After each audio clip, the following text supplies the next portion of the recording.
विरहामध्ये सतत स्मरण आहे. म्हणून गवळणींची विरह अवस्था म्हणजे त्या ठिकाणी अपरिपक्वता नाही, परिपूर्णतेची अवस्था आहे विरह अवस्था.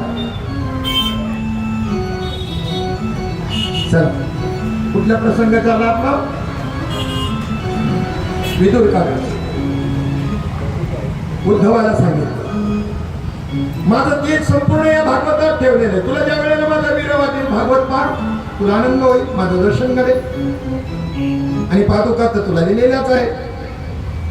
आणि अजून एक सांगतो, ज्या वेळेला विदुर काका भेटतील ना माझे उद्धवा, त्यावर विदुर काकांना सांग, कृष्ण भगवंत, कृष्ण निज धामाला गेला, तुझा कृष्ण निज धामाला गेला, परंतु त्या ठिकाणी तुला ह्या भागवताचं ज्ञान सांगायचं राहिलंय. तुला सुद्धा अपूर्णता वाटेल. कृष्णाने आपल्याला ते भागवताचं ज्ञान सांगितलं नाही, कसं काय गेला? घाबरू नको. मैत्रेय ऋषींना मी त्या ठिकाणी मैत्रेय ऋषीकडून तुला ते ज्ञान मिळेल. कोणाला निरोप दिला? उद्धवाकडे निरोप दिलाय. माझ्या विदुर काकाला मैत्रेय ऋषीकडून जे ज्ञान मिळणार आहे एवढा निरोप सांग. काय प्रेम आहे विदुर काकावर. विदुरा घरच्या भक्षुनी कन्या परमानंदी झाला. विदुरा चल, उद्धवा चल विदुरा घरच्या. उद्धवजी उद्धवजी चल विदुरा घरच्या रे. उद्धवजी चल विदुरा घरच्या रे. उद्धवजी चल विदुरा घरच्या रे. उद्धवजी चल विदुरा घरच्या रे. शबरी के सुदामे के चावल, शबरी के सुदामे के चावल, रुकी रुकी भोग चल विदुरा घरच्या रे. उद्धवजी चल विदुरा घरच्या रे.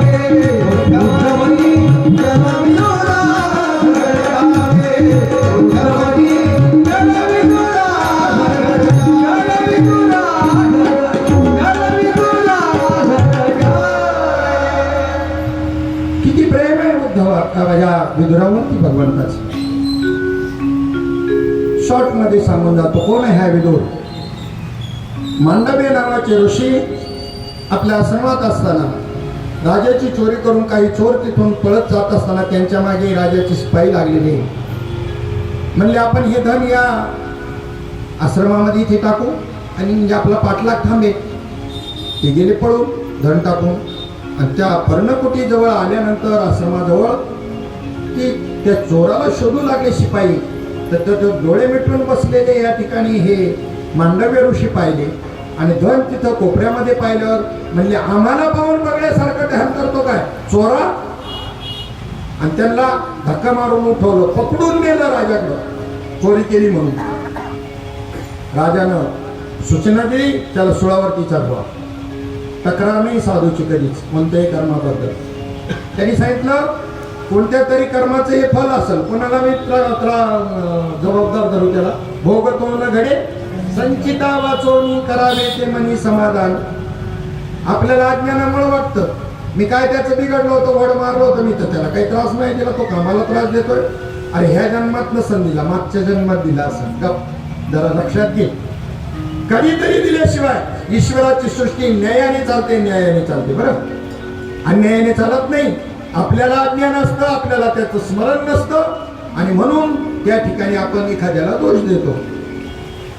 मी सांगत होतो आम्ही एकदा ट्रक मधून असं प्रवास करताना ड्रायव्हरच्या पुढे बसलो होतो कॅबिनमध्ये, बाबा आणि आम्ही. आणि एका व्यक्तीबद्दल सांगत होतो, त्या ताईला पटतं का असं करावं का तिनं. आणि बाबांनी त्याच वेळेला मला असं पुढे बोट करून दाखवलं. पुढे गाडी चालली, त्याच्या मागं काय लिहिले बघा म्हणे.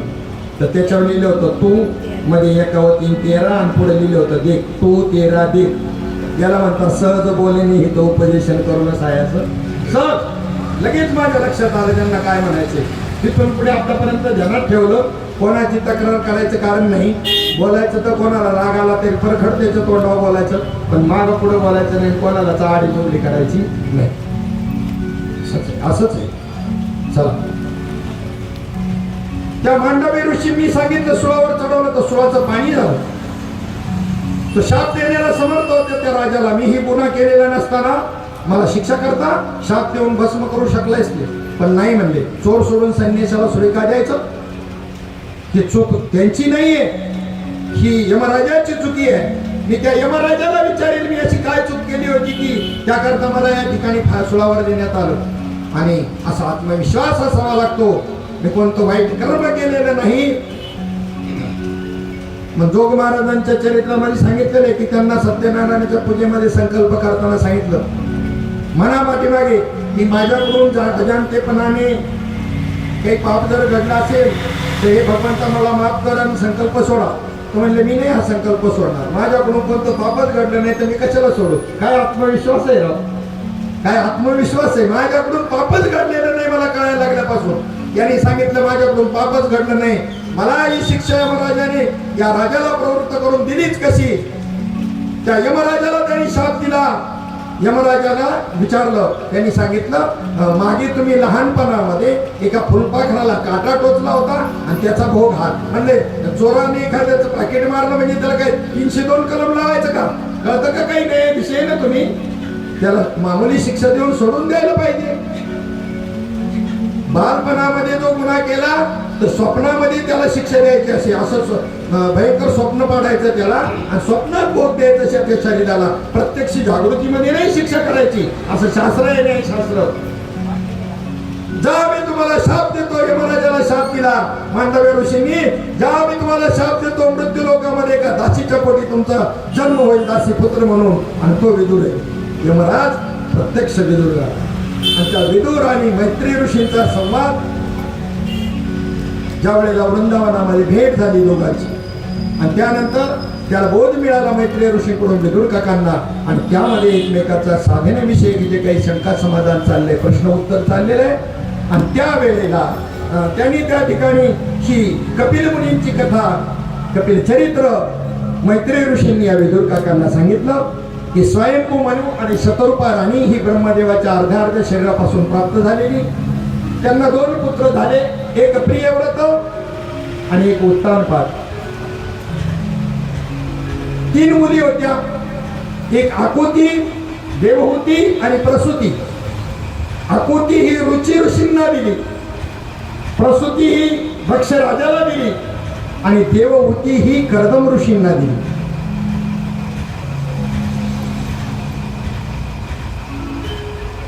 आणि या कर्दम ऋषी आणि देवहूतीच्या घरी भगवान कपिलांचा अवतार झाला. विदुर मैत्रेयाला म्हणतात मला कर्दम आणि देवहूतीच्या वंशाची कथा सांगा, कपिल महामुनींचं चरित्र ऐकण्याची माझी इच्छा आहे. मैत्रेय म्हणतात कपिल हे ब्रह्मज्ञानाचं स्वरूप आहे आणि कर्दम जर तुम्ही व्हाल तर तुमच्या घरी कपिल मुनी येतील. कर्दम म्हणजे ज्याने इंद्रियांचं दमन केलेलं आहे त्याला कर्दम असं म्हणतात. जो जितेंद्रिय आहे कोणाच्याही पोटी भगवंत येत नसतो. शरीरामध्ये सत्वगुणाची वृद्धी झाली म्हणजे आपोआप ज्ञानाचा झरा लागतो आणि ज्ञान प्रगट होतो. कर्दम बना, कपिल मुनी तुमच्या पोटी आल्याशिवाय राहणार.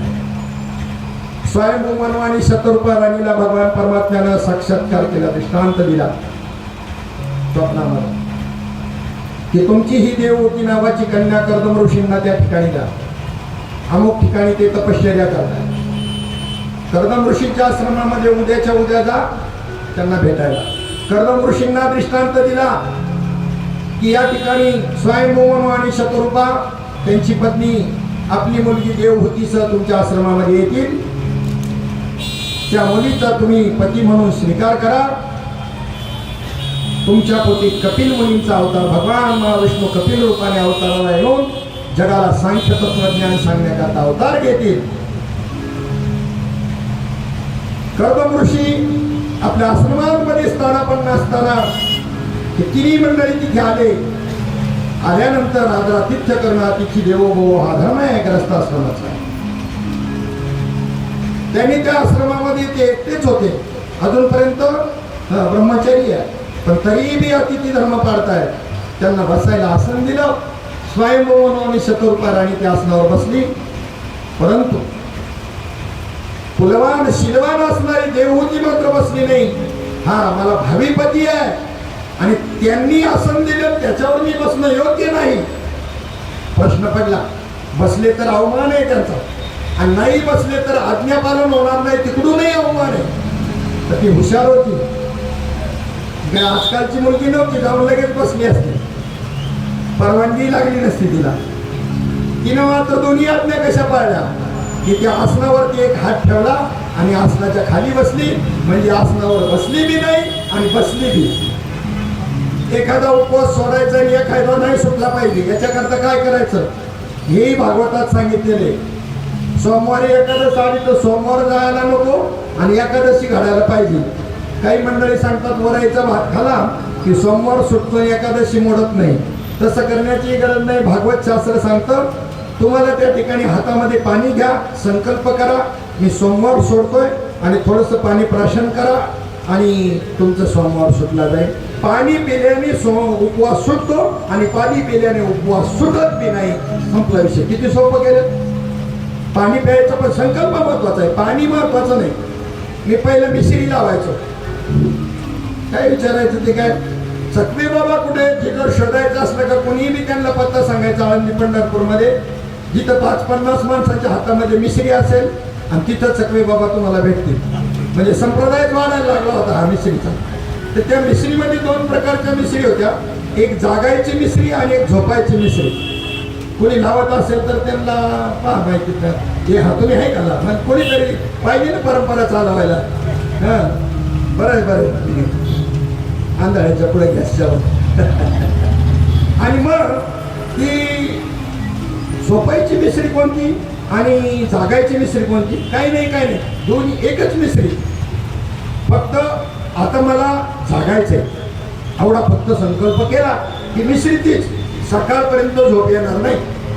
आणि पुन्हा आता झोपायचंय ना तर तीच मिश्री, पण आता मला झोपायचंय म्हणून लावली का लागली झोप यायला.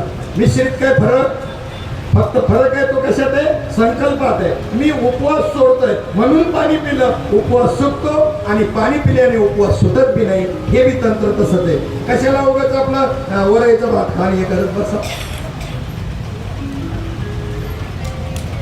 या पद्धतीनं ती विवेकी होती. त्या आसनावरती त्या देवतीने फक्त हात ठेवला आणि खाली बसली. दोन्ही आज्ञांचं पालन झालं.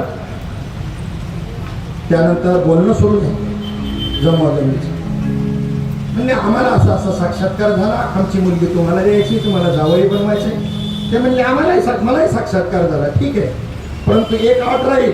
अट काय, लग्न झाल्यानंतर एक मुलगा झाला तुमच्या मुलीला की मी संन्यास घेईन.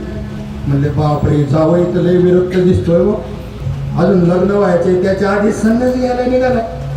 म्हणले काही हरकत नाही, देवतीने सांगितलं भाग्य आहे माझं, अशा प्रकारचे पतिराज मला प्राप्त होतात की ज्यांच्या चित्तामध्ये विषय नावाची गोष्ट नाही, केवळ कर्तव्य बुद्धीने संसार करणार आहे. आणि एक पुत्र मला प्राप्त झाल्यानंतर मला तरी माझ्या उदराची चिंता करण्याचं काय कारण आहे. त्या पद्धतीने ठरलं. योग्य वेळेवरती मुहूर्त झाला. सर्व देवांनी पुष्पवृष्टी केली आणि काही काल त्या ठिकाणी नाही तर 12 वर्षाचा काल गेला. 12 वर्ष कशाला म्हणतात, 12 वर्ष त्या ठिकाणी भान नाही. तपश्चर्या करणाऱ्या कर्दमाला सुद्धा आणि त्यांची सेवा करणाऱ्या देवहूतीला सुद्धा मी देवहूती आहे आणि हे कपिल आहे ते माझे पती आहेत हे भान नाही. विषयाचा संबंध सुद्धा आला नाही. 12 वर्षामध्ये दोघांच्या अंगावरती या नखांच्या गुंडाळ्या झाल्या, जटा वाढलेल्या आहे, अंग एकदम मलिन झालेलं आहे. असो ऐसा कोठी आठवायची नाही ही स्थिती आहे दोघांची. आणि 12 वर्षानंतर त्या ठिकाणी एकदा सहज वृत्तीवर असताना त्या ठिकाणी विचारलं आपण कोण. देवहूतीला कर्दम ऋषीने विचारलं. म्हणजे आपलं लग्न झालंय, मी तुमची पत्नी आहे, धर्मपत्नी देवहूती. कसे असतील ते पती पत्नी, विचार करा कसे असतील ते पती पत्नी. वाचस्पती मिश्र नावाच्या दक्षिणेकडे एक महात्मा होऊन गेले. 36 वर्ष भगवंताचं चिंतन, ग्रंथाची निर्मिती, ग्रंथाचं अध्ययन. भान नाही, वृत्तीवर नाही. 36 वर्ष कशाला म्हणतात. रात्रीची वेळ, समय आता दिसायला लागलेली आहे, काजळी आलेली आहे. एक स्त्री येते, ती काजळी काढते आणि त्या ठिकाणी तेल टाकते त्याच्यामध्ये. आणि वृत्तीवर त्यावेळेला आलेले वाचस्पती मिश्र तिला विचारतात देवी आपण कोण. म्हणले मी आपली धर्मपत्नी, 36 वर्षापूर्वी आपला विवाह झाला होता आठवण करून दिली. हा, कसे होते हे ह्या देशाचं जे भूतकाळ पाहिला तर कसे कसे महापुरुष कसे या ठिकाणी महात्म्य होऊन गेलेले. आणि मग त्या ठिकाणी तो जो ग्रंथ लिहित होते त्या ग्रंथ व्याकरणावरचा वाचस्पती मिश्र त्याला त्या पत्नीचं त्याचं नाव दिलं भामती निबंध, ज्याला म्हणतात भामती. भामती तिचं नाव होतं, ते नाव त्या ग्रंथाला दिलं. त्याच पद्धतीनं कर्दम आणि देवतींचा हा साधना चालू असताना काय इच्छा आहे आपली देवी, तुमच्या सेवेवर मी प्रसन्न झालो, 12 वर्ष माझी सेवा केली तुम्ही, काही नाही, तुमच्याकडून फक्त एक पुत्राची अपेक्षा आहे, तुम्ही मला तसं वचन दिलं होतं. ठीक आहे. एका क्षणामध्ये त्या ठिकाणी संकल्प केल्याबरोबर ऋषिसिद्धी तिथे हजर आहे. त्यांना घेऊन एका त्या ठिकाणी यांनी स्नान केलं. त्या देवीला देवतीला घेऊन त्या तलावामध्ये स्नान करायला लावल्यानंतर संपूर्ण मलिनता शरीराची गेली. दिव्य असं शरीर प्राप्त झाले. कामक नावाचं विमान त्या ठिकाणी मागवलं स्वर्गामधून, त्याच्यामध्ये दोघे जण बसले. सुंदर संपूर्ण भूतलावरची त्या ठिकाणी प्रदक्षिणा केली. अनेक निसर्गरम्य स्थानं पाहिली. त्या ठिकाणी विहार केला आणि त्या देवहूतीला पहिल्यांदा त्या ठिकाणी कन्या झाली. त्यानंतर त्यांनी संन्यास घेण्याचं ठरवल्यावर सांगितलं नाही. आपलं काय ठरलं होतं, एक पुत्र झाल्यानंतर. असं करता करता करता 13 कन्या झाल्या, पण पुत्र होत नाही. आणि मग त्यानंतर कर्दम ऋषींचा त्या ठिकाणी अवतार, त्यांच्या कपिल मुनींचा अवतार त्यांच्या ठिकाणी झाला. त्यावेळेला देवांनी सुद्धा पुष्पवर्षा करून त्याचा जय जयकार केला. बोला कपिल भगवान की जय.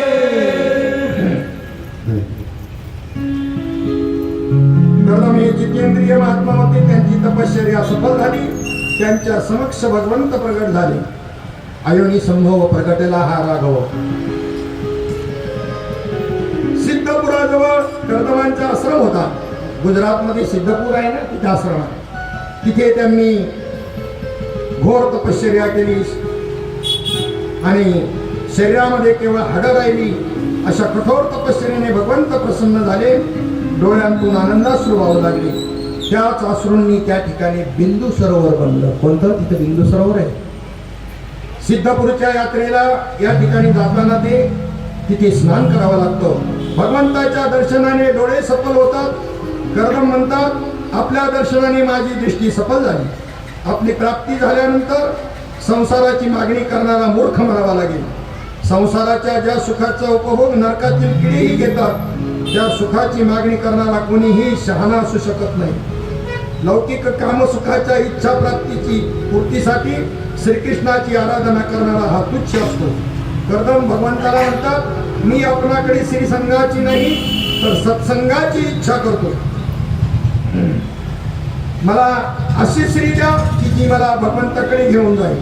अशी स्त्री मला मिळावी की जेव्हा केव्हा माझ्या मनामध्ये अगोदरचा विषय हा. मग त्या मोठे झाले कर या ठिकाणी कपिल मुनी. आणि त्या कपिल मुनींना त्या ठिकाणी देवहूती विनंती करते की या भवसागरातून तरुण जाण्याचं ज्ञान तुम्ही मला सांगा. त्या जन्ममरणाच्या परंपरेतून मला त्या ठिकाणी मुक्त करा. पुनरपि जननम पुनरपि मरणम पुनरपि जननी जठरे शयनम या संसारे खलु दुस्तारे कृपया पारे पाहे मुरारी भज गोविंदम भज गोविंदम भज गोविंदम मूढमते. आणि त्यावेळेला या कपिल मुनींनी तिला अनुग्रह केला. कोणाला? कोणी कोणाला अनुग्रह केलाय? मुलाने आईला अनुग्रह दिलाय.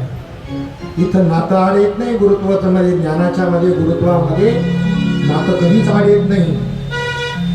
आई मुलाला उपदेश करेल यात नवल नाही. मुलगा सुद्धा आईला उपदेश करू शकतो. मुलाचा सुद्धा आईच्या अगोदर ज्ञानी असू शकतो. नातं आड येत नाही. वय आड येत नाही. 1400 वर्षाच्या चांगदेवाला 14 वर्षाच्या मुक्ताईनं उपदेश करावा. वय आडवं आलं, कोणती जात आडवी येत नाही. एखादा जातीनं क्षुद्र जरी असेल तरी पण ज्ञानाने महान असू शकतो. ब्राह्मणाने सुद्धा त्या शूद्र जातीचा गुरु केला तरीही त्याला त्या ठिकाणी ते ज्ञान झाल्याशिवाय राहणार नाही. पण ही ब्राह्मण अजून त्याच्यातच अडकलेत. हो, करणार तो गुरु ब्राह्मणच करणार. मग तो आज्ञेने असला तरी मरतील, जन्म मरणात जातील, पण दुसरा गुरु करणार नाही. जर संतांची चरित्र नीट पाहिली तर लक्षात येईल, ज्ञानाला कोणती जात नाही, ज्ञानाला कोणतं वय नाही, ज्ञानाला कोणतं वर्ण नाही. आणि मग अनुग्रह दिल्यानंतर त्यानंतर जे सांख्य तत्वज्ञान त्या ठिकाणी देवहूती मातेला त्या ठिकाणी सांगितलं. देवहूतीनं पहिल्यांदा शिष्येष्टम साधिमाम प्रपन्नम अशी शरण गेली. शरण गेल्याशिवाय नाही मिळवत. गीतेमध्ये 4थ्या अध्यायामध्ये श्लोक आलेला आहे. तद्विद्धी प्रणिपातेन परिप्रश्नेन सेवया उपदेक्षन्ति ते ज्ञानं ज्ञानीनस्तत्त्वदर्शिनः. ते ज्ञान पैगाबरवे जरी मनी अति अनावे. तरी संताया भजावे सर्वस्वेसी. तनु मनोजिने चरणासी लागावे अगरवता करावे लक्ष्य सकळ. मग अपेक्षित जे आपुले तेही सांगतील कुशले जेणे अंतःकरण बोधिले गुरु परमात्मा परेशु. गुरु परमात्मा परेशु. गुरु परमात्मा परेशु.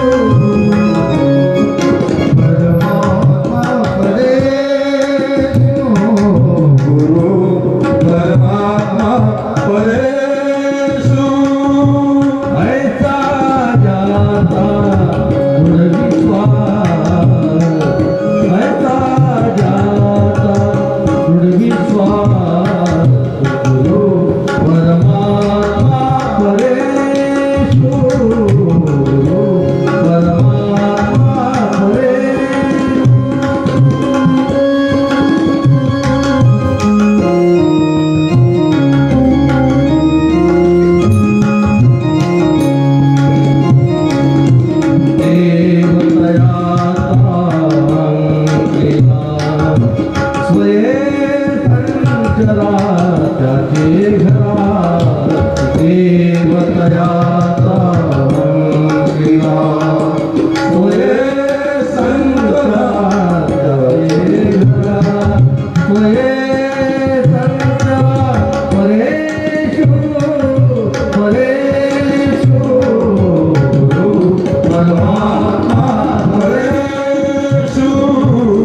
गुरु परमात्मा परेशु.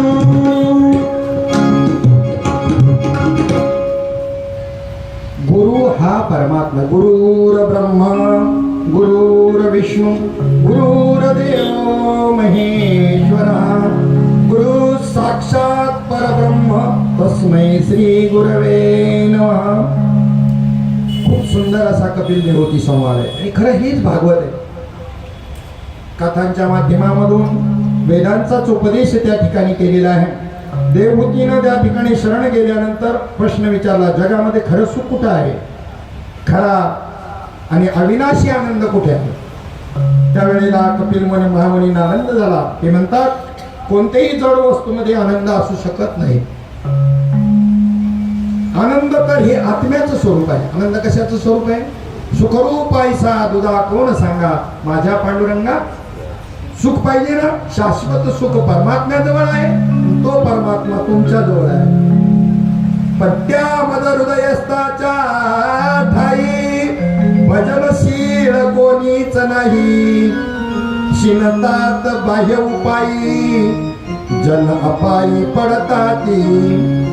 देव आहे तुमच्या जवळ, म्हणजे सुख सुद्धा तुमच्या जवळच आहे, देवाजवळ आहे.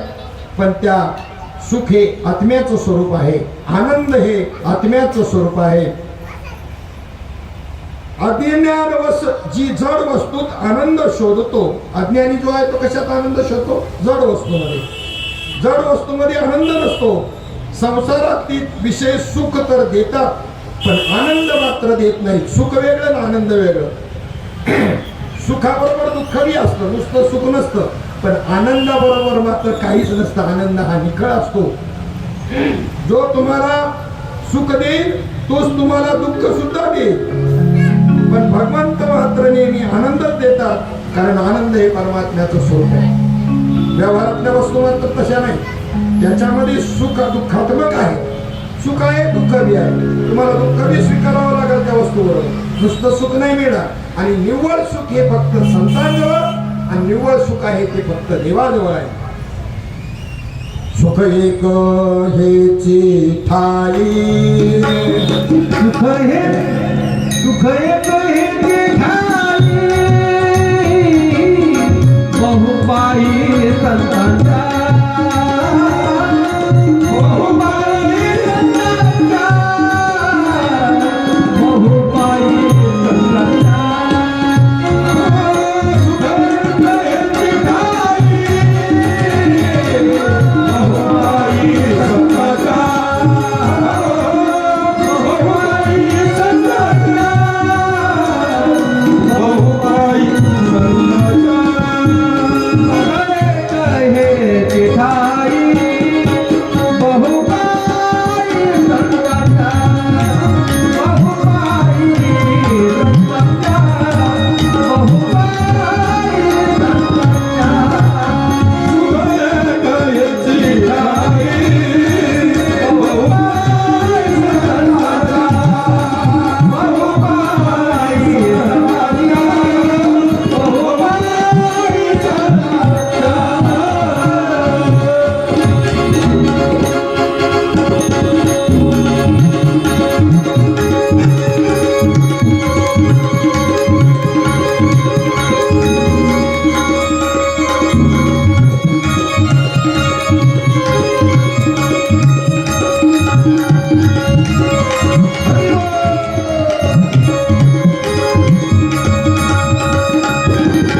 सर्व सुखाचा राम, निज हृदयी आत्माराम, सर्वदा असे सम, भजावे संप्रेम ते ठाई. एक तर सुख आहे देवाजवळ, नाही तर सुख आहे संतांजवळ.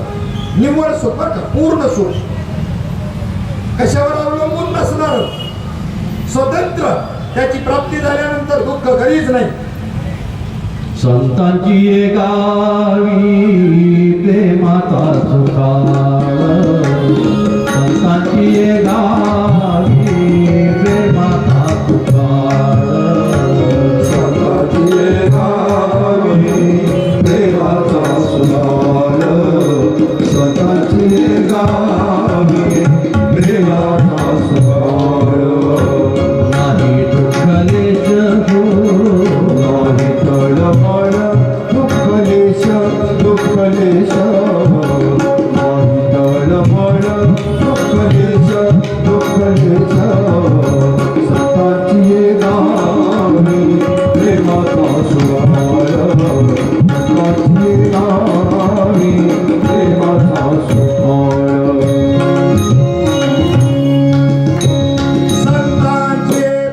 प्रेमाचा सुकाळ नाही दुःखलेश, संतांची गावी प्रेमाचा सुकाळ नाही तळमळ, नाही तळमळ दुःखलेश. ते प्रेम संत प्रेम स्वरूप आहे, संत आनंद स्वरूप आहे, देव प्रेम स्वरूप आहे, देव आनंद स्वरूप आहे.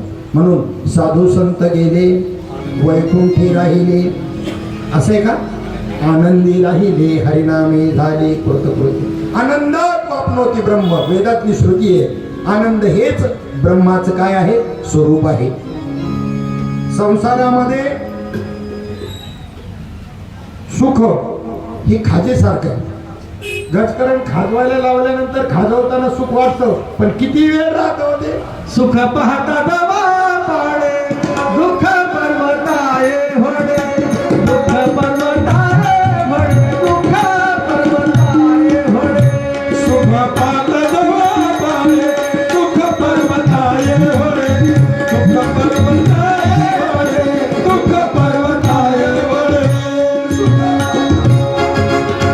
सुख पाहता दवा पाडे दुःख पर्वताये होडे सुख पाहता दवा पाडे दुःख पर्वताये होडे दुःख पर्वताये होडे दुःख पर्वताये होडे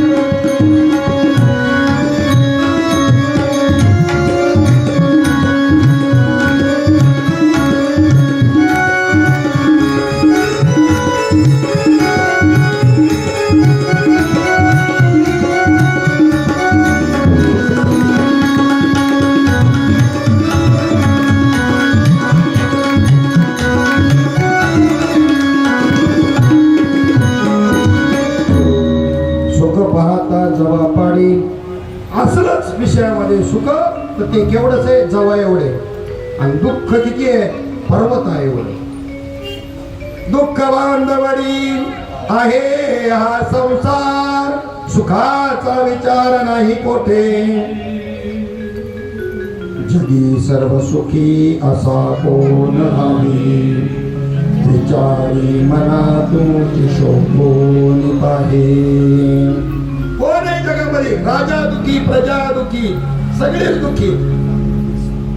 जो देखे सो दुखिया बाबा दुखिया कोई नहीं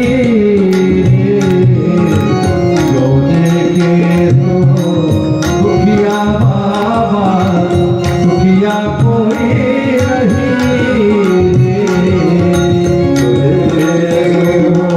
दुखिया बाबा दुखिया कोई नहीं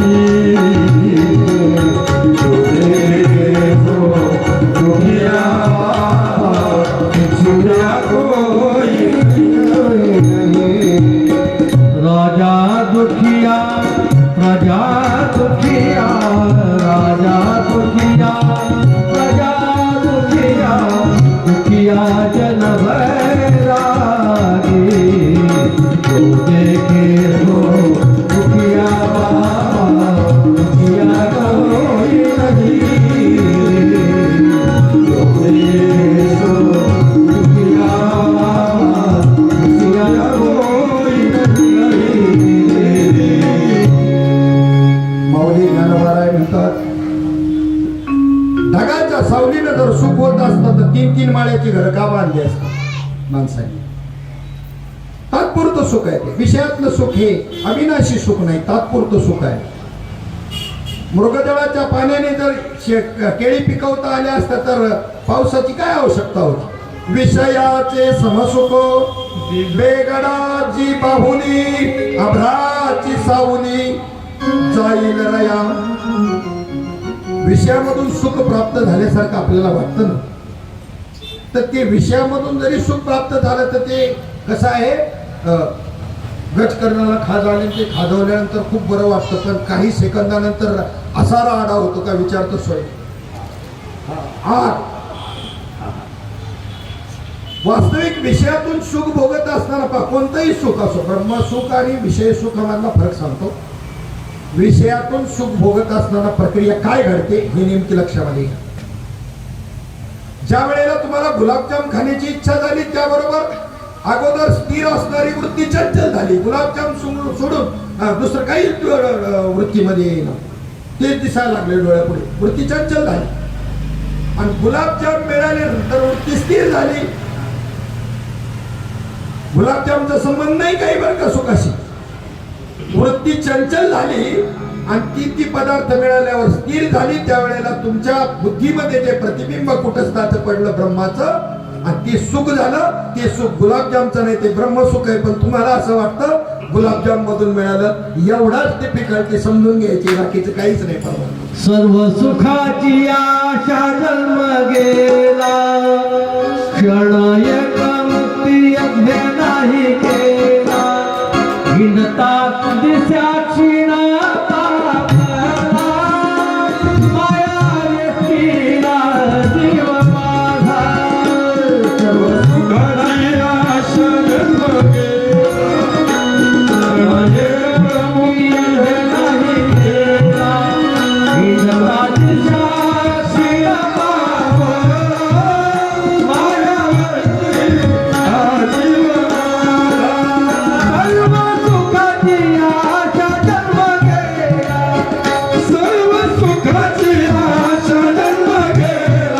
जन्म गेला क्षण एक मुक्ती यज्ञ नाही केला क्षीण पावला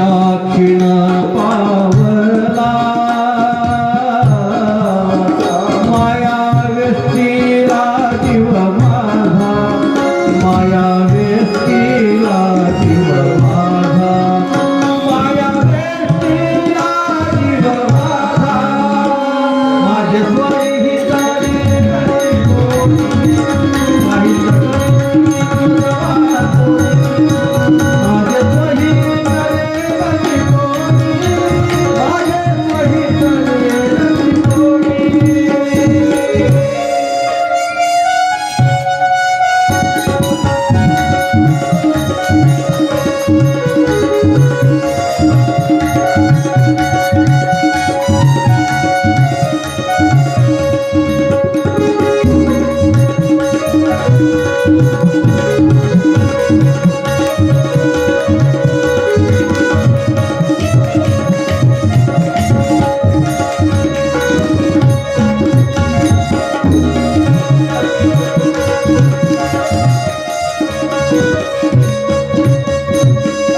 वृंदावन बिहारी लाल की जय सद्गुरुनाथ भगवान की जय राधे राधे श्याम राधे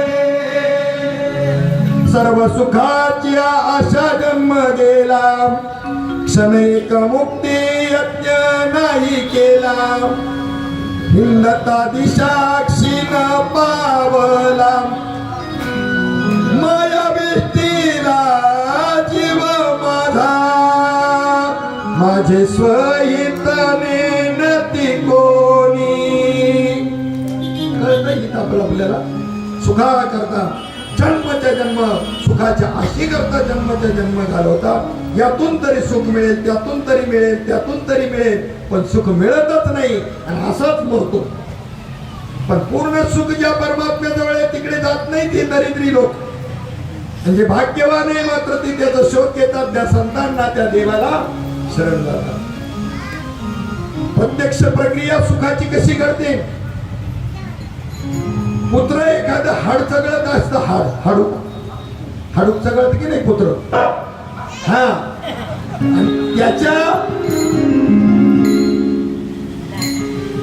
काचळ्या लागून त्याच्या तोंडातलं रक्त निघतं दातातून आणि हिरड्यांमधून कोणाच्या रक्त कोणाचं असतं आणि त्या कुत्र्याला वाटतं हाडकातून रक्त मिळून राहिले ती हाडकं चगळीत राहत कुत्री अजून हाडकं चगळून राहिल्या त्यांना वाटतं हाडकामध्ये रक्त आहे आणि रक्त याच्या काचळ्याचं लागतं कुत्र्याबद्दल बोलतोय असा भ्रम आहे विषय सेवन करताना मिळणारा आनंद सुद्धा ब्रह्मानंद आहे ब्रह्मानंद आणि विषयानंद सख्खी भावंड आहे फक्त मग तर सगळेच विषयात दंग होते फक्त आता सुखातला फरक सांगतो आणि पुढे जातो कोण सांगताय कोणाला कपिल मुनी देवहूती मातेला ही कथा सांगताय भूमिका समजून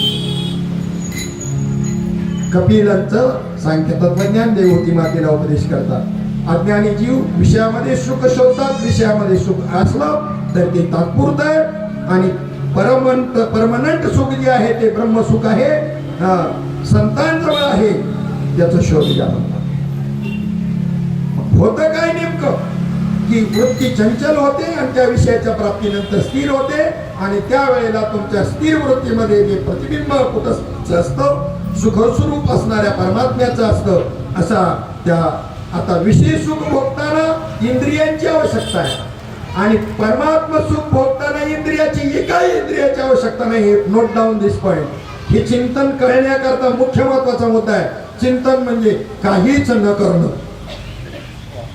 काहीच न करणं म्हणजे अंतःकरणानं काहीच न करणं.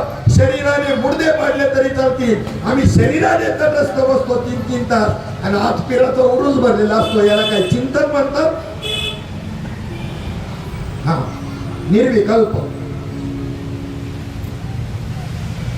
उघड्या डोळ्याने वृत्ती विषयापर्यंत जाते. वृत्ती सुद्धा जड आहे. ती वृत्ती चिदाभासाला घेऊन जाते तिथपर्यंत.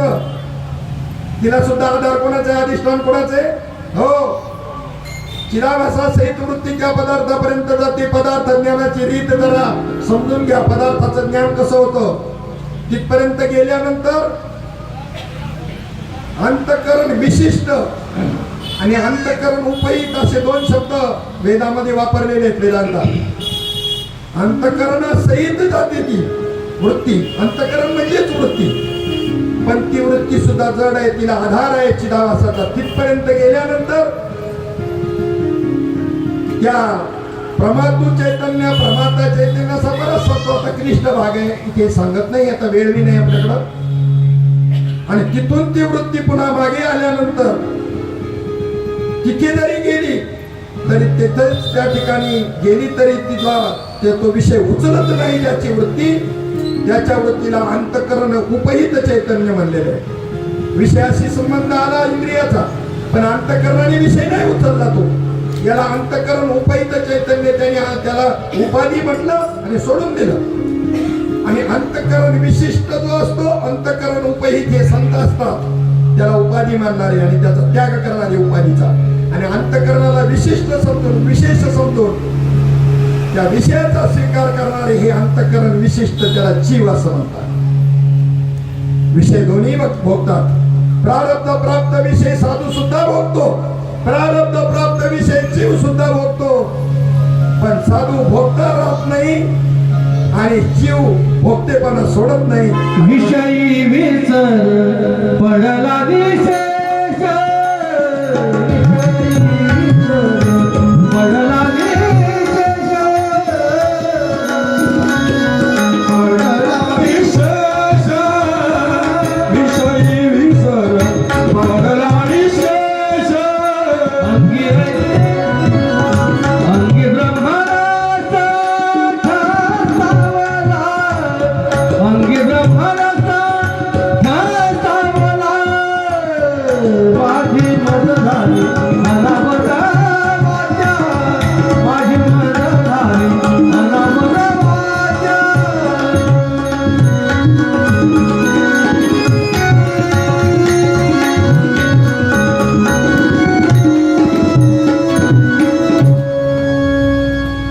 मुनींचा अवतार झाला. त्याच वेळेला कर्दम ऋषींनी संसाराचा त्याग करून संन्यास घेतला.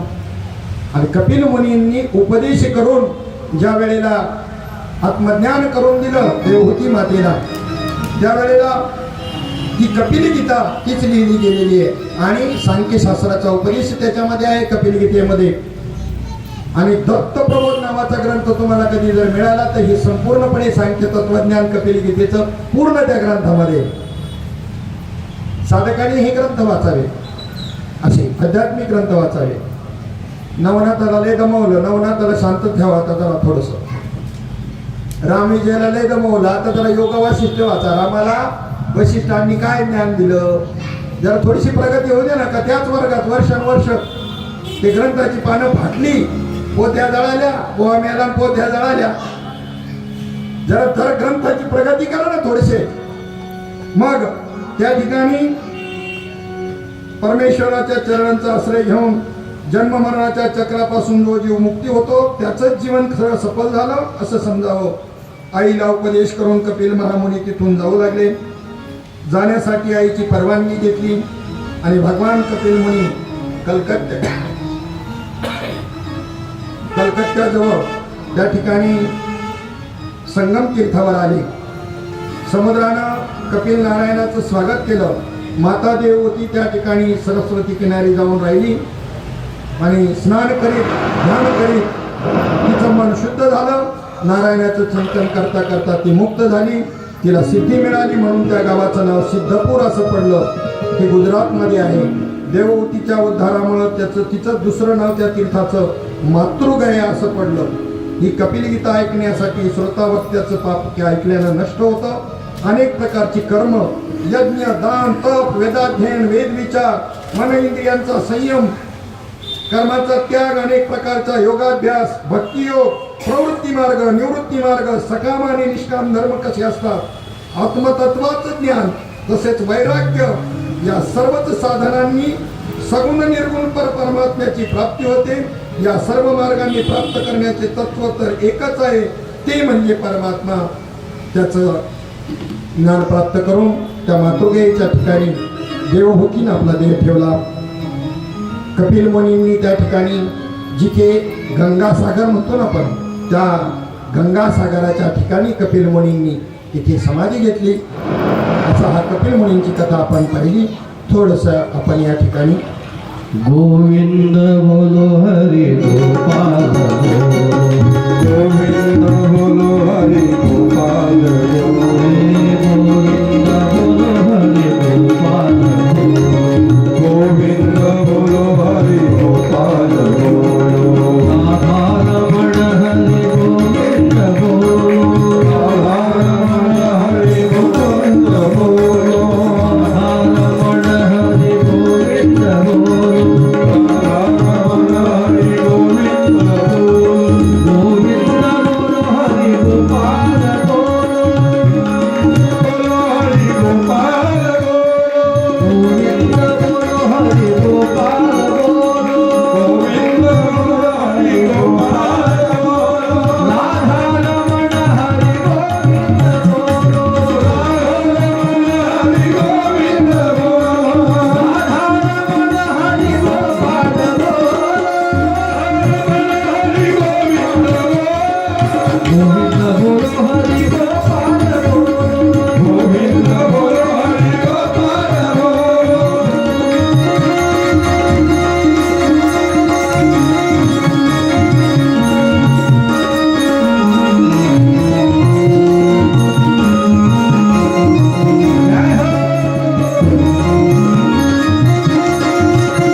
दुसऱ्या आणि तिसऱ्या स्कंदामध्ये मैत्रेय आणि विदुर काकांचा संवाद आहे.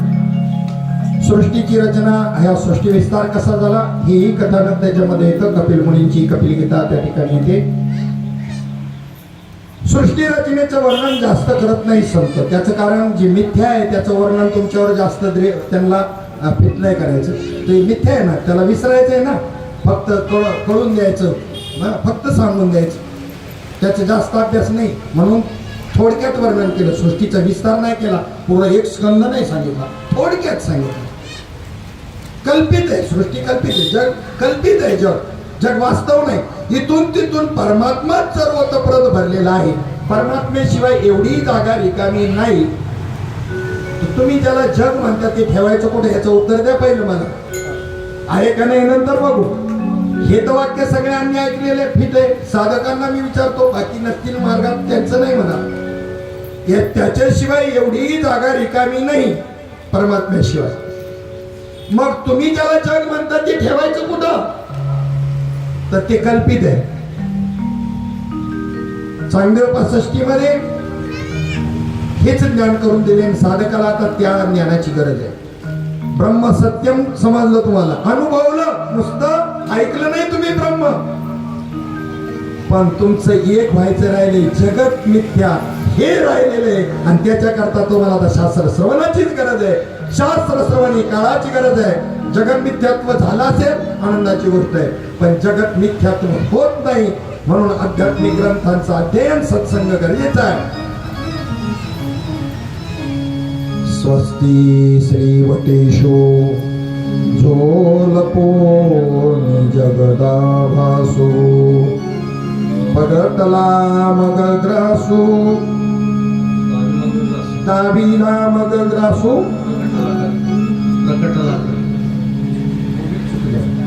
स्वस्ती श्री वटवटेशो झोलपोनी जगदाभासो दाबी मग ग्रासो प्रगटला करी. बरोबर सुंदर. प्रगटे तव तव भासे लपे तव तव काहीच न दिसे. प्रगटना लपाला असे नको मता जो. काय अर्थ याचा? ज्या वेळेला तुमच्या वृत्तीमध्ये तो प्रगटलेला असतो, तो म्हणजे जो, तो परमात्मावाचक शब्द आहे. जो लपवणी म्हणजे परमात्मा लपवणी. प्रगटे तुमच्या वृत्तीमध्ये ज्या वेळेला परमात्मा तत्व प्रगटतं, ब्रह्म प्रगटतं तुमच्या वृत्तीमध्ये, त्यावेळेला तुम्हाला जगत दिसत नाही, पर ब्रह्मच दिसतं. प्रगटे तव तव आभासे, जगत आभास आहे हे तुम्हाला लक्षात येतं.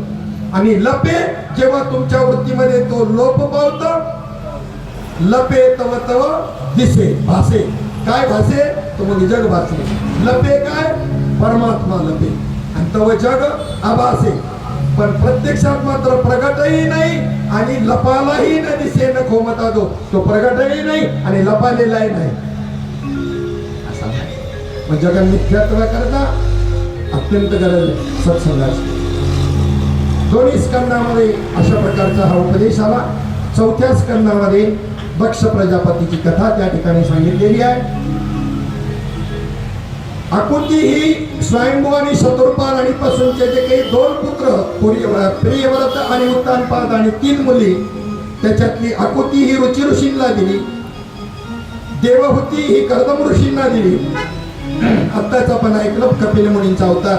आणि त्यानंतर ही प्रसूती जी कन्या आहे ही दक्ष प्रजापतीला, हा दक्ष प्रजापती ब्रह्मदेवाचा हा मानसपुत्रच आहे आणि त्याला त्या ठिकाणी दिली. एक वेळेचा प्रसंग आहे. त्याला यांनी प्रजापती बनवलं ब्रह्मदेवाने आणि फुगला तो. ज्ञान पेलायला सुद्धा आहे ना, पेलवावं लागतं ज्ञान. म्हणून सांगितलं ना, ज्ञान म्हणजे सामान्य नाही, हे वाघिणीचं दूध आहे. आणि ते ठेवण्याकरता पात्र कोणतं पाहिजे? वाघिणीचं दूध कोणत्याही पात्रात ठेवलं तर त्याला छेद करून निघून जातं, केवळ आणि केवळ सोन्याच्या पात्रामध्ये. म्हणून हे ब्रह्मज्ञान प्राप्त होऊन अनुभवाला येऊन हे टिकत नाही ना. त्याचं कारण पात्र अजून त्या ठिकाणी सोन्यासारखं झालेलं नाही चित्त, हे त्याचं कारण आहे. साधूनी कृपा केली म्हणून मिळालंय ते, पण पात्र नाही. पात्र पाहिजे ना. आता दुसऱ्या पात्राबद्दलची गोष्ट दृष्टांत सांगून पुढे जातो. दक्ष प्रजापतीच्या कथेकडे आपल्याला वळायचं. पात्र सोपच्या भाषेमध्ये श्रीपाद बाबा सांगायचे. तुमच्याकडं जेवणाचं आमंत्रण ऐन वेळेला का एक दिवस आधी कुठे आणि 2 तास किंवा 1 तास बरं आधी जर सांगितलं तर आमच्या घरी काय खायला मिळत नाही का, अशी काय पद्धत आहे का म्हणे बोलवायची? आदल्या दिवशी तरी सांगायला पाहिजे, कमीत कमी नाही 4 दिवस आधी, पण आदल्या दिवशी तरी सांगायला पाहिजे.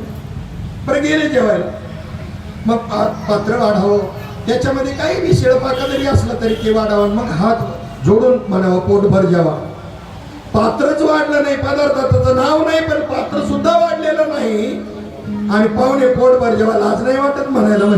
म्हणजे पात्र वाढलं नाही म्हणजे साधनच मिळालेलं नाही. आणि करा नामस्मरण, नामच माहित नाही काय नामस्मरण करा. आता ज्यांना पात्र झालेत ना त्यांची गोष्ट सांगतो. प्रभू रामचंद्रांचा राज्याभिषेक सोहळा संपन्न झाला. वानर सहकार्य कोणी केलं? राजे नव्हते त्यावेळेला. प्रभूच्या कार्याला कोणी सहकार्य केलं? तेव्हाही आता येईल पुढे बी हे तुमच्यासारखे भोळे बाबडे सहकार्य करणारे.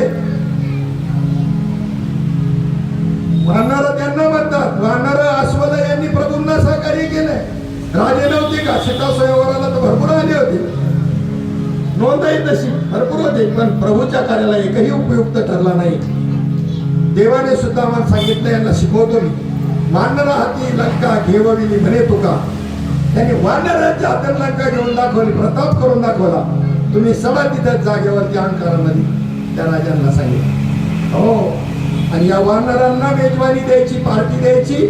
भगवान परमात्म्याने प्रभू रामचंद्रांनी ठरवलं, चला पंक्ती धरा म्हणले, पंक्ती धरा. आता ह्या माकडांना पंक्ती धरायचं कळलं ना. आता ह्यांना पहिल्यापासूनच सवय नाही ना. कोण असं उंच दगडावर बसलंय, कोण खाली, कोण झाडावर, तर कोण पुढं. यांचे जेवायची पद्धतच अशी, कुठेही बसायचं. त्यांना अजून आसनच कळलं नाही तर काय खाणार का? ज्याला बसायचं कळलं नाही, ज्याला बसायचं कळलं नाही ते काय खातील? दगडगोटे. ब्रह्मरस त्यांना मिळल, पहिलं तर बसायचं कळलं पाहिजे. ज्यांना कळलं त्याची पुढची अवस्था, बसायचं कळलं, एकच कळलं, फक्त बसायचं कळलं. पण ज्या वेळेला आता पात्र वाटली आणि त्यांनी ती पात्रच खाऊन टाकली, त्यांचा आहार असतो. आता काय वाढायचं कशावर? पात्र खायचं असतं का भाऊ? पात्र म्हणजे काय? टाकेली पात्र जोडी, याला पात्र म्हणलंय. तुम्ही तो आनंद कशाने उपभोगायचा आहे? ही उपाधी आहे, पण या उपाधीलाच आनंद द्यायचा आहे ना. मग हे पात्र खायचंय का? पहिल्या सुरुवातीला कळत नाही वानरांना. सुरुवातीला ते खाणार त्यांना माहिती हे आमचं भक्ष्य आहे, देह तादात्म्य ज्याचं आहे ना. अशी जी माकडं आहेत ना, हा, त्यांना ते पात्रच खाऊन टाकतात. म्हणजे देह तादात्म्य, देहच पूर्णपणे. पण आनंद कशाला देणार तुम्ही? वाढणार आहे ते कशात वाढायचं? पात्र खाल्यावर भाऊ याच्याकरता करोनी प्रबोधसन, म्हणजे वृत्ती शाबेत ठेवायची. फक्त वृत्तीतलं देह तादात्म्य करायचंय व आनंद उपभोगायला वृत्ती शिल्लकच ठेवायची आहे. प्रेत रूप जर शरीराचा भाव झाला तर आनंद कशाने उपभोगणार आहे? तुम्ही पात्रच खाल्लं जा. पण बरोबर आहे, पहिल्यांदा व्हायला पाहिजे, कारण त्यांना आधी अज्ञान असतं ना त्यांचं. कारण हे त्यांचा आहार आहे, त्यांना वाटतं ही पान वाढलं की आहार आहे, त्यांनी पात्रच खाऊन टाकली वाकडांनी. आता ते वाढायचं कशावर? वाढणार आहे कशावर वाढायचं? ब्रह्मरसाचं पारण जे आहे हे वाढायचं कशावर? पात्र खाल्ल्यावर. आणि आनंद कोणाला देणार तुम्ही? म्हणून भक्तिभाव, ब्रह्मज्ञान प्राप्त झाल्यावर ते भक्तिभाव महत्वाचा आहे. मग त्या भक्तीमध्ये तो परमात्म्याला म्हणत असतो तो भक्त, प्रभूजी तुम्ही चंद्र.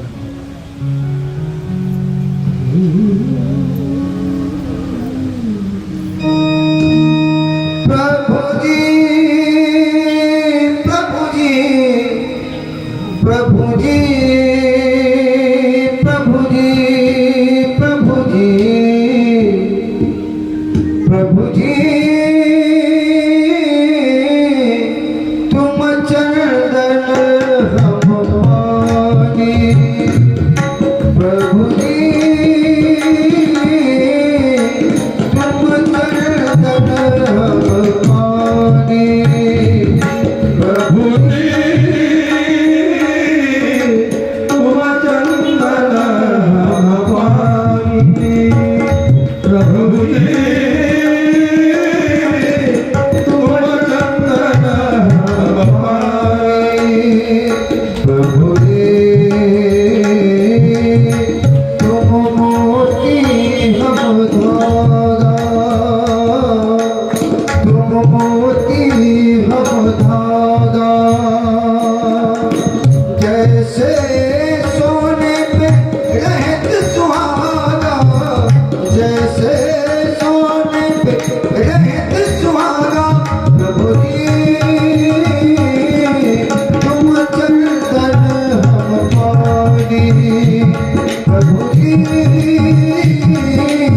तुम चंदन हम पानी जाबी अंग अंग सेज समाए जाबी अंग अंग सेज समाए प्रभु जी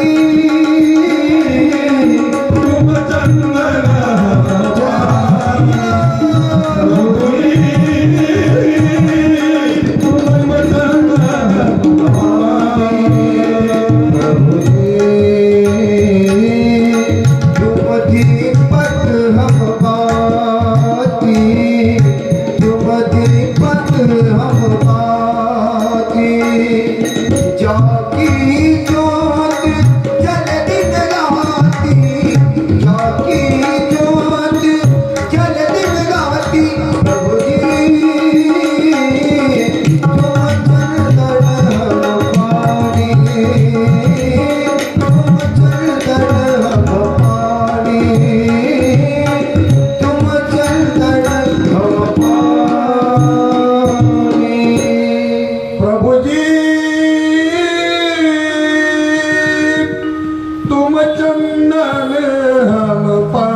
संबंध आहे भगवंता तू चंदन आहेस आणि मी पाणी आहे.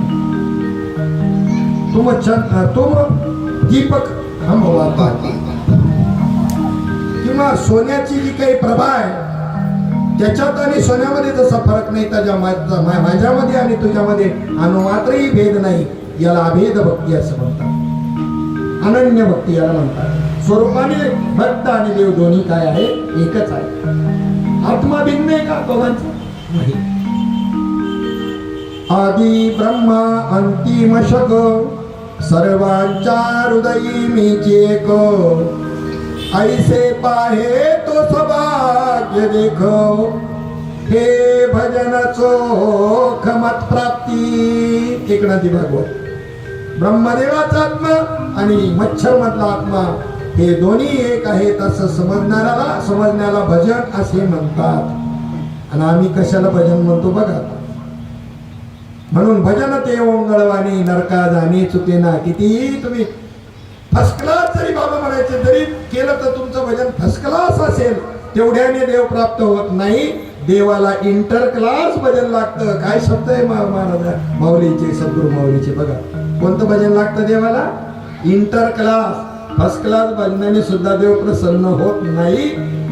कारण तादात्म्य नातून देहाशी सुटलंय का. आणि इंटर क्लास भजनामध्ये देहाचं तादात्म्य राहत नाही. ते तुम्हाला गोरोबा काकांना शरण जाऊनच करावं. इंटर क्लास भजन करावं लागेल. एकदा ते इंटर म्हणजे आतमध्ये इंटर क्लास आतलं एकदा ते भजन चालू झालं की देहाची शुद्ध राहत नाही. पायाखाली मूल तुडवलं तरी शुद्ध नाही हो. नवलाची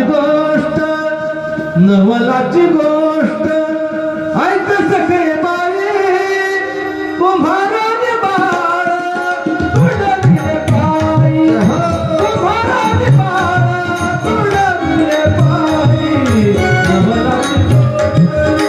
ऐक सखे बाई नवलाची गोष्ट ऐक सखे बाई कुंभाराने बाळ तुडविले पायी कुंभाराने बाळ तुडविले पायी. नवलाची गोष्ट ऐक सखे बाई नवलाची गोष्ट ऐक सखे बाई कुंभाराने बाळ तुडविले पायी कुंभाराने बाळ तुडविले पायी कुंभाराने बाळ तुडविले पायी. आणि असं भजन ज्या वेळेला होईल तिथे भगवान परमात्मा तिष्ठत उभा राहून त्यांची सेवा करतो. नाथ महाराजांच्या घरी 36 वर्ष सेवा केली. ही अशी अनन्य भक्ती पाहून अबीर गुलाल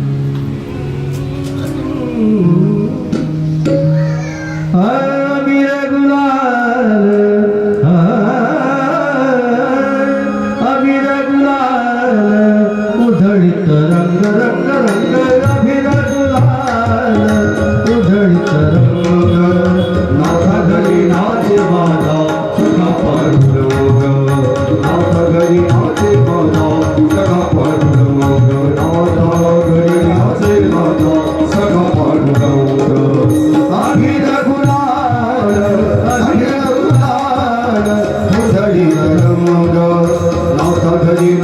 माझा सखा पांडुरंग नाथा घरी नाचे माझा सखा पांडुरंग नाथा घरी नाचे माझा सखा पांडुरंग वळवंटी जाऊन उंबरट्याशी शिव उमटासी कैसे शिव आम्ही जातीहीन उमटासी कैसे शिव आम्ही जातीहीन रूप तुझे कैसे पाहू गुणा तुझे कैसे पाहू नात लावलीहीन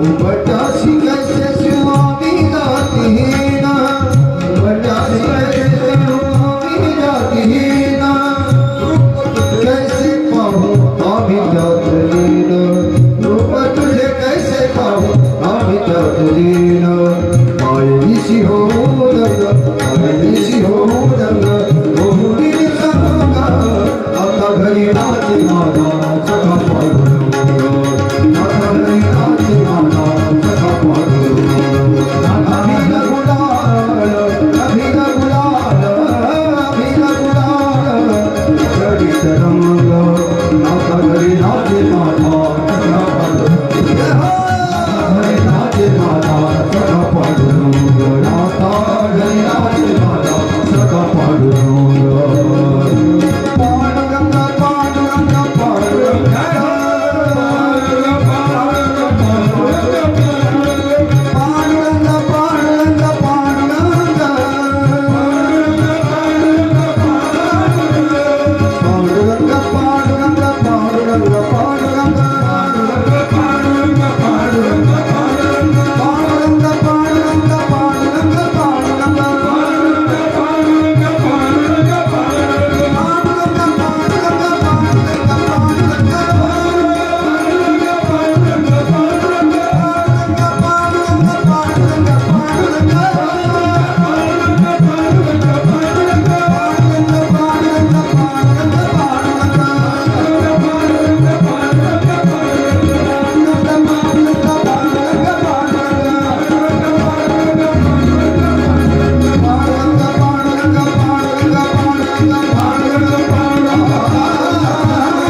असं देहतादात्म्य सोडून इंटर क्लास भजन ज्याचं होतं पांडुरंग त्याचा दास होतो चित्ती नाही अस त्याचा पांडुरंग दास जय हो त्याचा पांडुरंग दास त्याचा पांडुरंग दास त्याच्याकरता मागे पुढे उभा राही सांभाळित आणि या अनाथ निवारा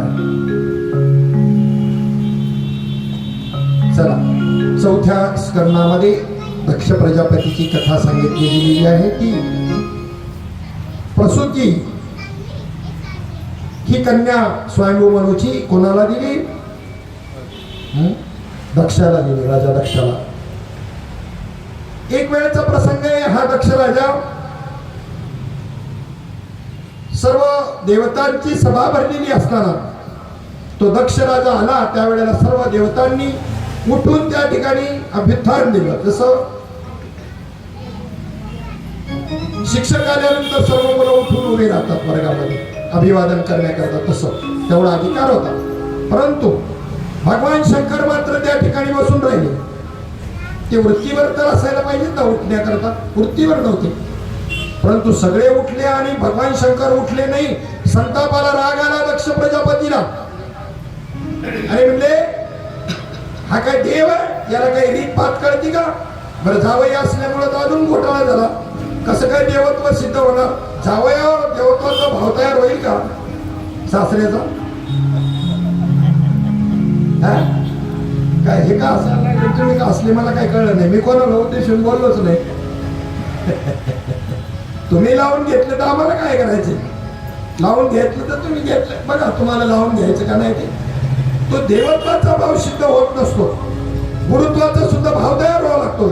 पती पत्नीचा एकमेकावरती पती पत्नीत्वाचा भाव जर निर्माण नाही झाला तर संतती होणारच नाही.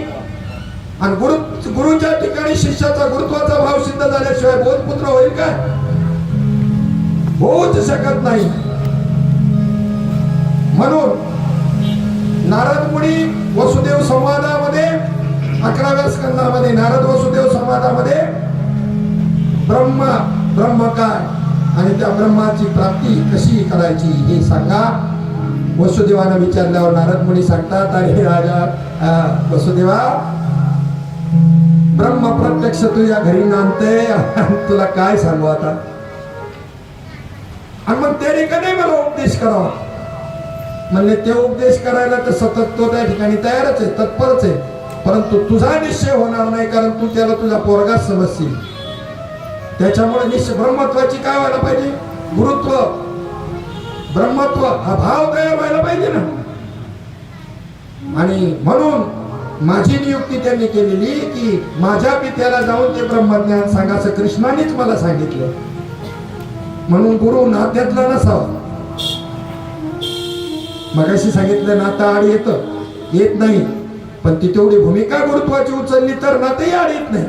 पण ज्याचा तसा भाव सिद्ध होत असं नसल ना तर त्यांनी नात्यातला गुरु करू नये, हा जास्त जवळचा करू नये आणि जास्त लांबचाही करू नये. म्हणजे कुठं 5 वर्षातून एकदा गुरु भेटणार कुठं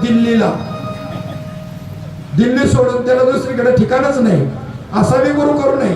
जवळचा केलं तर भाव बसत नाही कुटुंबातला केल्यावर, आणि लय लांबचा केलं तर भेट होत नाही. गाड्यांच्या मागे लिहिलेले रिक्षांच्या यांच्या सुरक्षित अंतर ठेवा. तेव्हा गुरु आणि शिष्यामध्ये कसं अंतर ठेवायचं हे शिष्याने कळायला समजून घ्यायचं. गुरुचं काय नाही, गुरु आहे. तो कधी तो स्वतःच वृत्तीवरती नाही तर नात्याचं त्याच्या वृत्तीत काय येणार आहे? आम्हा नाही नाती गोती विठ्ठला मोचा सांगाती. गुरु हे तत्व आहे, पण गुरु परिपूर्णपणे देह तेव्हा होईल, देह बी.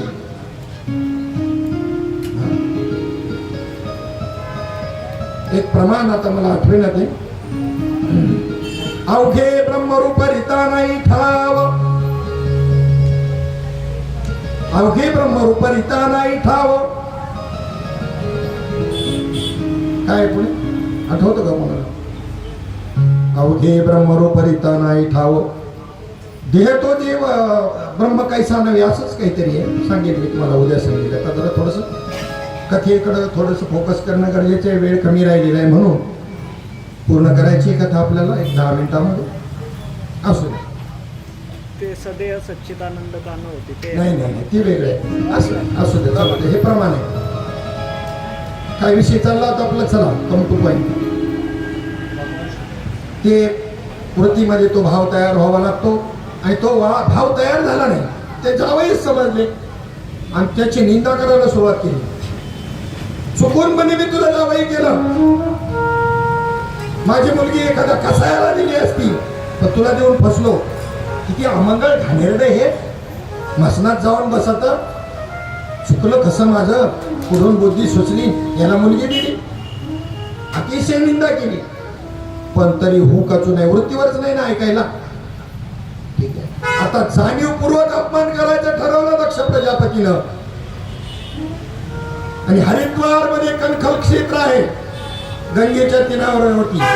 आजही सुंदर अशा प्रकारे भगवान शंकराची इतकी सुंदर मूर्ती आहे, नशी जटा विस्पारलेल्या, हातामध्ये त्रिशूळ घेतलेला. आणि ज्या हवन कुंडामध्ये सतीनं त्या ठिकाणी आपला देह अर्पण केला, ते कुंडही आज जसं तसं जतन करून ठेवले तेव्हापासून.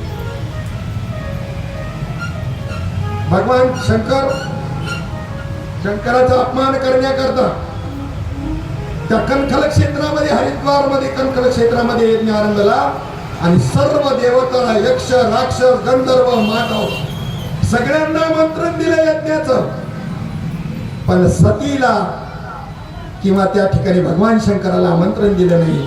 ही सगळी विमानं ज्या वेळेला कैलासावरून जात असताना ही सगळी लगबग, भरदरी वस्त्र परिधान केलेली, अंगावर अलंकार घातलेल्या या देवस्त्रिया, त्या देवता यांना पाहून सतीने सहज प्रश्न विचारला एका यक्षकन्येला, कुठे चालला? अगं तुझ्या पितेच्या घरी येत नाही आणि तुला माहित नाही, तुम्हाला आमंत्रण नाही. ती म्हणली बाबा विसरले असतील गडबडीत, सगळे एकट्याला पाहावं लागत, विसरले असतील कदाचित, जाऊ आपण बी जायचं. आणि भगवान शंकराचा समाज जर बसले चिंतनाला तर 2 दिवस त्या ठिकाणी यज्ञ होऊन जाईल पित्याचा, तरी हे ध्यानातून जाग्यावर येणार नाही, वृत्तीवर येणार नाही. तेव्हा अजून बसायच्या आधी आपलं जावं परवानगी घ्यायला म्हणून विचारायला गेली. मी काय म्हणते इथून सुरुवात, मी काय म्हणते, तुमच्या घरात मंत्र काय ना तुम्हाला स्वागत नाही. माझ्या पित्याच्या घरी नाही म्हणले बघा, म्हणायची बी पद्धत, बोलायची पद्धत स्त्रियांची कशी आहे. तुमच्या सासऱ्याच्या घरी येत नाही म्हणजे हिचा कोणीच नाही का? माझ्याच्या पित्याच्या घरी म्हणल्यावर अंतकरणात एक वेगळा भिन्न भाव तयार होईल. एवढं आपुलकी वाटणार नाही. आपुलकी ओढून आणली, ओढून सतीनं ओढून आणली. तुमच्या पित्याच्या, तुमच्या सासऱ्याच्या घरी येत नाही, आपल्याला जायचंय.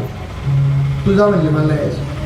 निमंत्रणाशिवाय कोणाच्याही घरी जाऊ नये आणि त्यातल्या त्या सासूरवाडीला तर अजिबात जाऊ नये बिगर निमंत्रणाचं. हा, जावयाची इमेज खराब होते. कधीच जायचं नाही निमंत्रणाशिवाय सासरवाडी.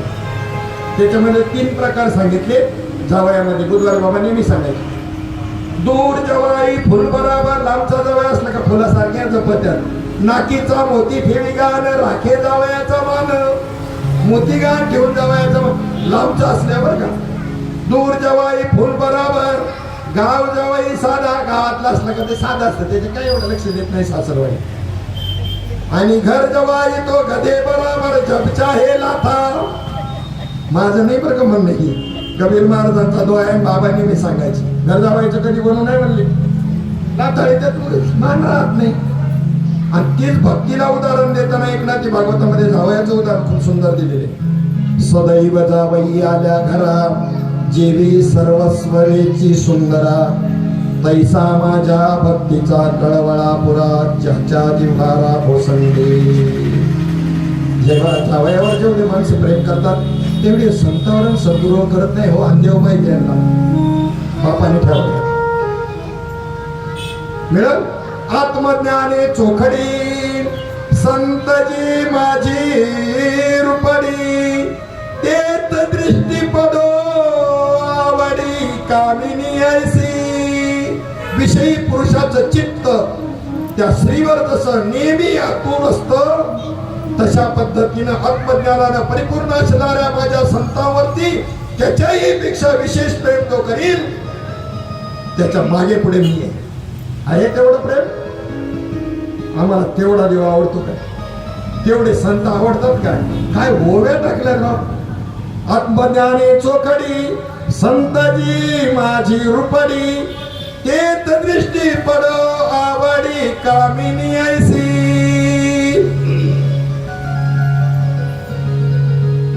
सगुण स्वरूप समर्थ भक्ता भरता, निघून गेली या तत्वता.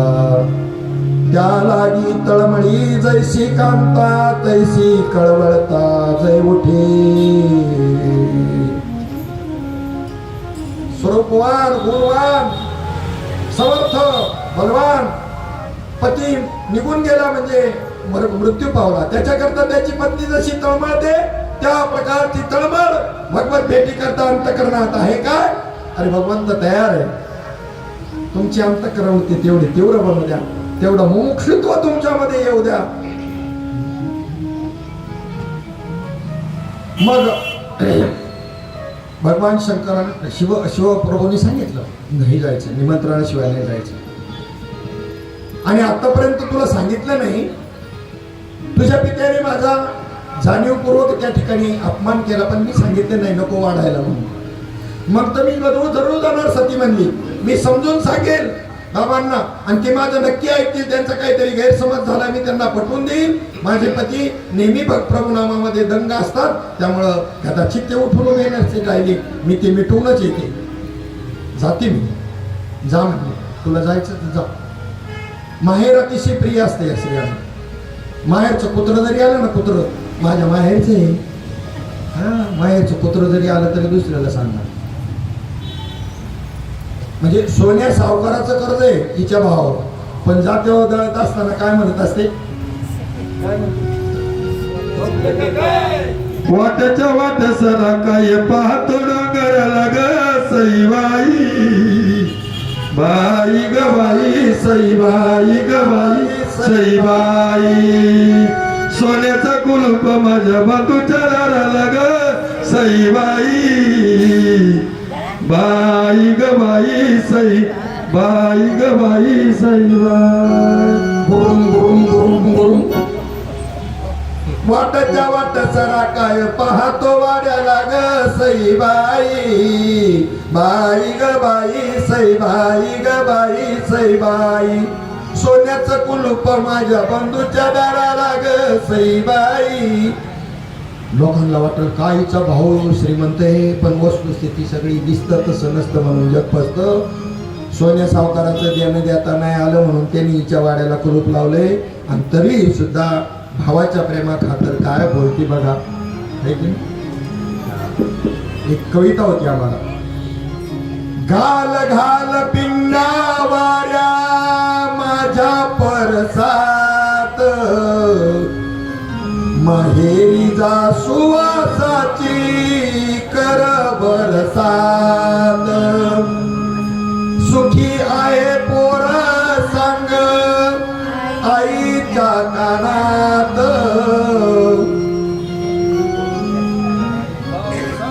आई भाऊसाठी बरी मन खंतावत, फिरून फिरून सय येई जीव वेडावतो, चंद्रकलेचा ग शेव ओला चिंब होतो, काळ्या कपिलेची नंदा खोडकर फार, हुंग हुंगोनिया करीत सीते बेदार.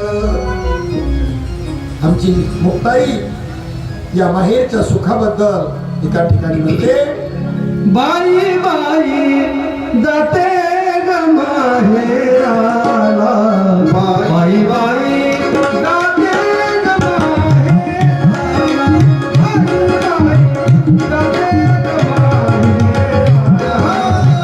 बाई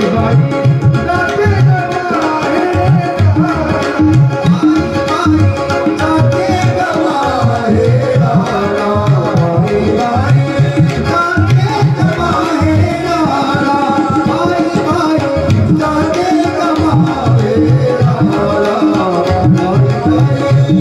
जाते ग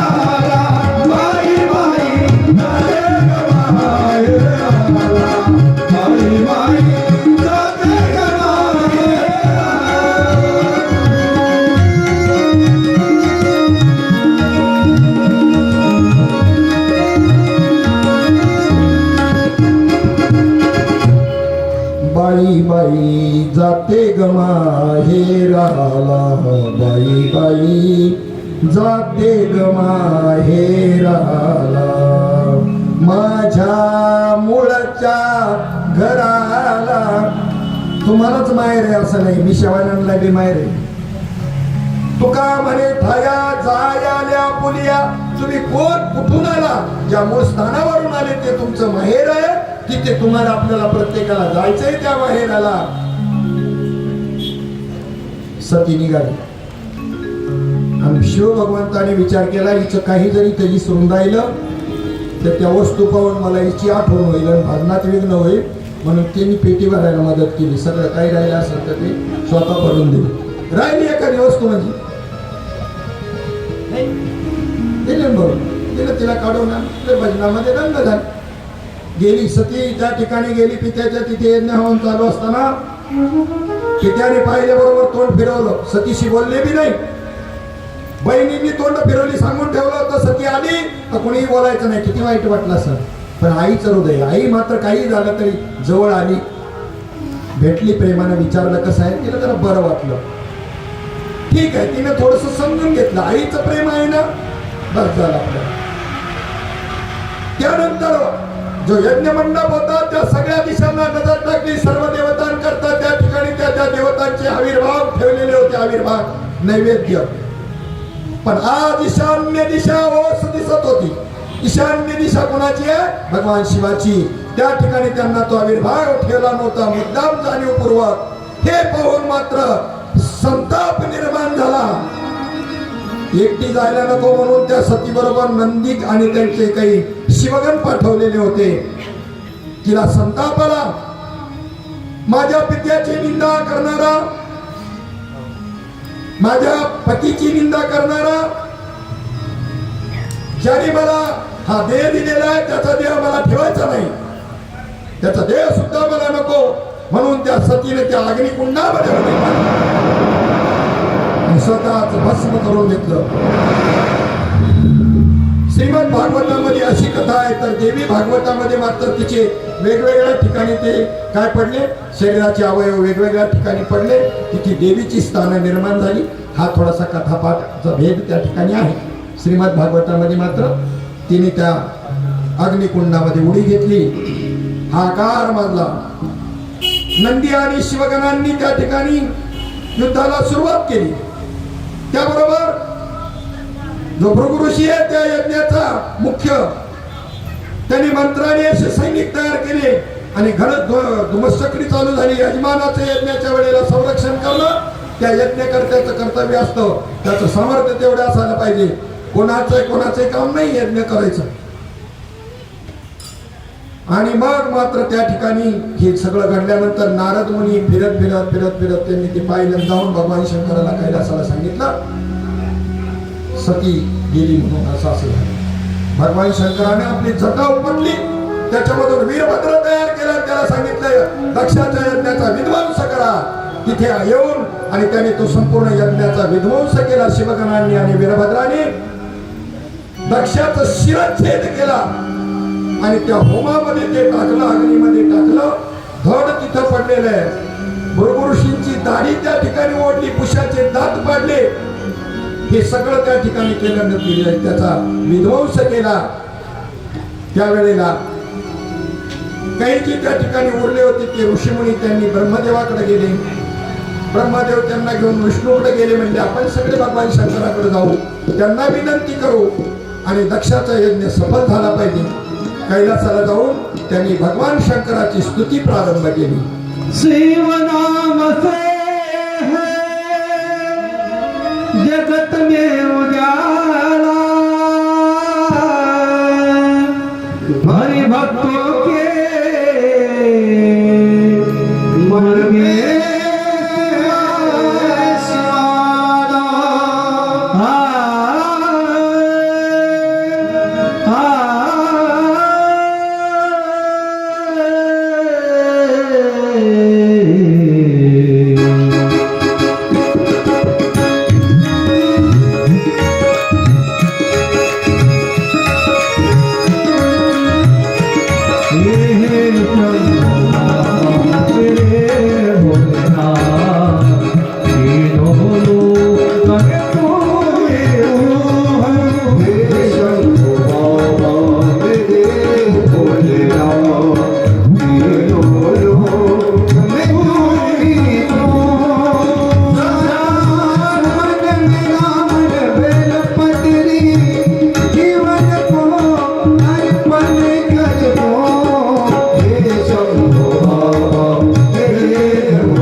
प्रसन्न झाले.